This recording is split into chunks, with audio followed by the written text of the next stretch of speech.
বিসমিল্লাহির রহমানির রহিম। সকল প্রশংসা আল্লাহ তাআলার। আজকে আমার সমসাময়িক বিষয় হচ্ছে ৫৪। বিষয় হচ্ছে আমি সংস্কারের কথা বলি, সবসময় সংস্কারের কথা বলি। তো আজকের সংস্কার হচ্ছে সাধারণ মানুষ এবং অসাধারণ মানুষের মধ্যে পার্থক্য।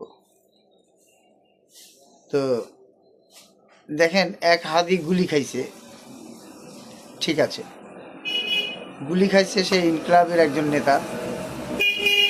তাকে সিঙ্গাপুর নিয়ে যা ট্রিটমেন্ট, অর্থ উপদেষ্টা বলছে যত টাকা লাগে আমি দিব, সমস্যা নাই, তার ট্রিটমেন্ট যেন সঠিক হয়। আমরাও চাই আল্লাহ তাআলা তাকে বাঁচিয়ে রাখুক, আল্লাহ তাআলা তাকে হায়াত দান করুক, আল্লাহ তাআলা তাকে হেফাজত করুক, এটা আমরাও চাই। কোনো মানুষকে মৃত্যুর মুখে ঠেলে দিয়ে আমাদের পেশা বা স্বভাব নয়। তো এরা মারা গেলে বা এরা কোনো কিছু গুলি খাইলে বা একটু আঁচল লাগলে সঙ্গে সঙ্গে মনে করেন নেতাকর্মীরা বা অন্যান্য মন্ত্রণালয়রা বা অন্যান্য সচিবালয়রা ওরা এগিয়ে আসে। তো যদি রাস্তার একটা মানুষ অ্যাক্সিডেন্ট হয়ে মারা যায় বা অ্যাক্সিডেন্ট হয়ে পঙ্গু হয়ে পড়ে থাকে হাসপাতালে, তাদেরকে কিন্তু কেউ দেখতে যায় না। কেন দেখতে যায় না? সে কি মানুষ না? না সে অসাধারণ মানুষ, তার জন্যে সে সাধারণ মানুষ দেখে তাকে দেখতে যাওয়া যাবে না?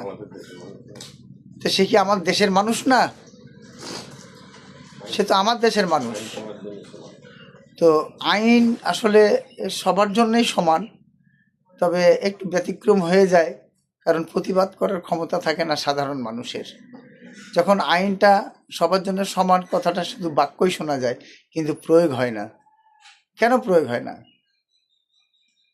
কারণ দেশে অসাধু কিছু মানুষ আছে, তাদের জন্য এই আইনগুলো প্রয়োগ হয় না, যার কারণে আমরা সাধারণ মানুষ যারা আছি তারা ভুক্তভোগী। কাদের কাছে ভুক্তভোগী? যাদের কাছে অর্থ আছে, ক্ষমতা আছে, তাদের কাছে আমরা ভুক্তভোগী। কিন্তু আপনি দেশব্যাপী হিসাব করেন, আমরা কিন্তু দেশের মানুষ। একে অপরের সহযোগিতা করাই হচ্ছে আমাদের কাম্য। আজকে দেখেন, একজন প্রতিনিধি ঠিক করে সংসদে পাঠায় সাধারণ জনগণ, যে সাধারণ জনগণের কথা বলার জন্য একজন নেতা সিলেক্ট করে সংসদে পাঠায়, যে আমাদের মানে সুখ দুঃখের কথা বলার জন্য সংসদে পাঠায়। কারা পাঠায়? আমরাই তো পাঠাই, সাধারণ মানুষই তো পাঠায়। তো সাধারণ মানুষ যদি না থাকে, আপনার দেশ থাকবে? আপনার ক্ষমতা থাকবে? থাকবে না। আপনার দেশও থাকবে না, ক্ষমতাও থাকবে না।